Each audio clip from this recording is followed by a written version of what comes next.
에베소서. 바울이 에베소시를 방문하고 일어났던 이야기는 정말 흥미로운데요. 사도행전 19장을 읽어보시기 바랍니다.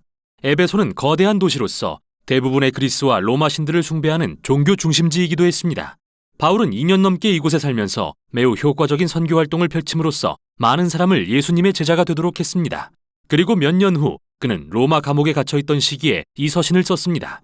에베소서의 내용 구조는 전반부와 후반부로 확실히 양분됩니다. 전반부에서 바울은 복음 이야기, 즉 어떻게 모든 역사가 그리스도의 오심과 그분의 제자들로 만들어진 이 다민족 공동체를 통해 정점에 이르는지를 살핍니다.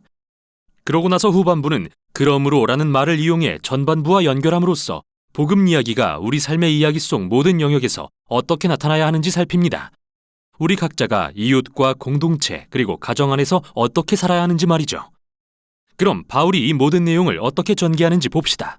1장은 아름다운 유대 양식의 시로 시작되며 이 시에서 바울은 예수 그리스도 안에서 놀라운 일들을 행하신 하나님 아버지를 찬송합니다. 영원 전부터 하나님 아버지는 언약 백성을 선택하시고 복을 주기로 예정하셨습니다. 창세기 12장 1절부터 3절에 나오는 아브라함의 가족을 생각해 보세요. 그런데 이제 예수님을 통해 누구나 그 가족의 양자가 될 수 있죠. 예수님의 죽음이 우리의 최악의 죄와 실패를 덮고 그분 안에서 하나님의 은혜를 누리게 합니다. 실제로 바울은 그 은혜가 우리로 삶의 모든 영역을 완전히 새로운 방식으로 이해하도록 만들었다고 하는데요.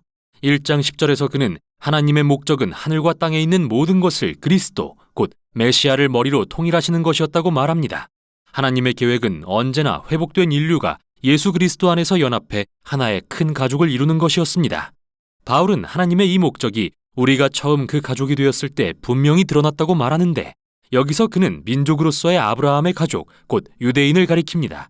그러나 그 후 바울은 여러분, 곧 이방인들에 관해 이야기합니다.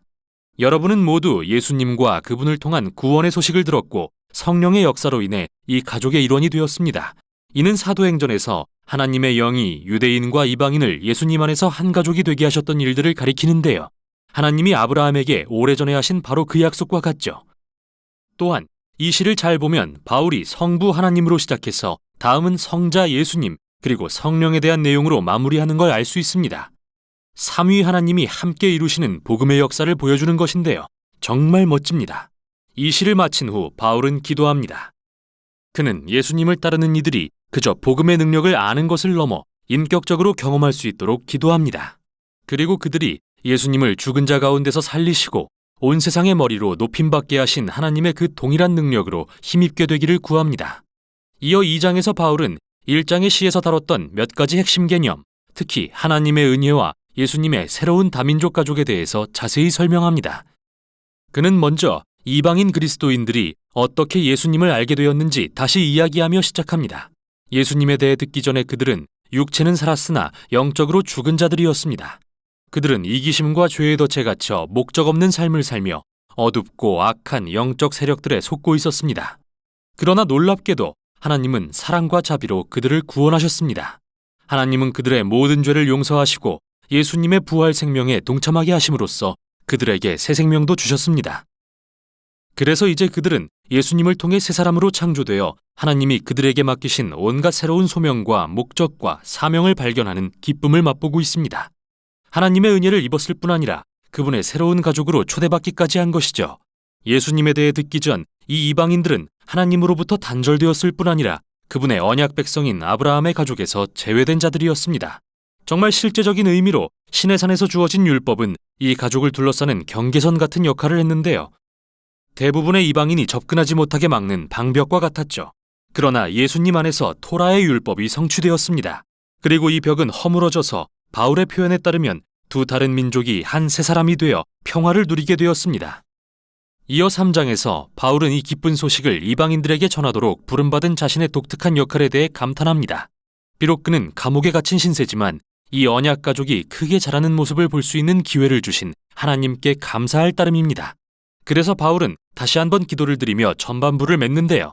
이번에는 예수님을 따르는 이들이 하나님의 영으로 강건해져서 그분의 백성을 향한 그리스도의 사랑을 온전히 깨달아 알게 되기를 기도합니다. 에베소서의 후반부를 시작하면서 바울은 이제 어조를 바꿉니다. 그리고 독자들이 각자 자기 삶의 이야기를 통해 복음 이야기에 반응하도록 도전합니다. 그래서 4장은 교회의 일상생활에 대한 내용으로 시작합니다. 교회는 여러 다른 사람들로 이루어진 큰 가족입니다.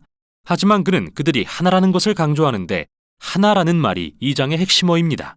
그들은 한 성령으로 한 몸이 되었습니다. 주님은 한 분이시며 믿음도 하나고 세례도 하나입니다. 하나님도 한 분이십니다. 정말 여러 의미에서 하나입니다. 하지만 바울은 하나 된다는 의미가 획일화는 아니라고 말합니다. 계속해서 그는 어떻게 아주 다른 수많은 사람이 예수님의 새 가족을 이루어가는지 살펴봅니다. 그들은 모두 한 성령으로 능력을 입었지만 각자에게 주어진 특별한 재능과 열정을 사용해서 서로 섬기고 사랑하며 교회를 세워갑니다. 여기서 그는 매우 멋진 두 가지 은유를 사용합니다. 하나는 교회를 세워가는 것을 새 성전에 빗댄 것이고 다른 하나는 그들 모두가 예수님을 머리로 하여 한 새 사람이 된다고 빗댄 것인데요. 여기서 새 사람이란 바울이 다음 장들에서 계속 다루게 될 표현입니다.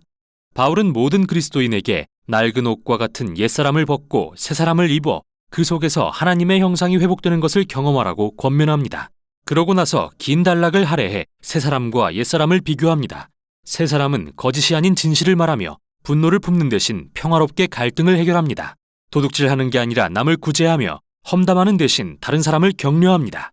복수하는 게 아니라 오히려 용서하며 성적 욕구를 느끼는 대로 충족시키는 대신 자기 육체에 대한 절제를 기릅니다. 그리고 새 사람은 술에 취하는 게 아니라 성령으로 충만해집니다.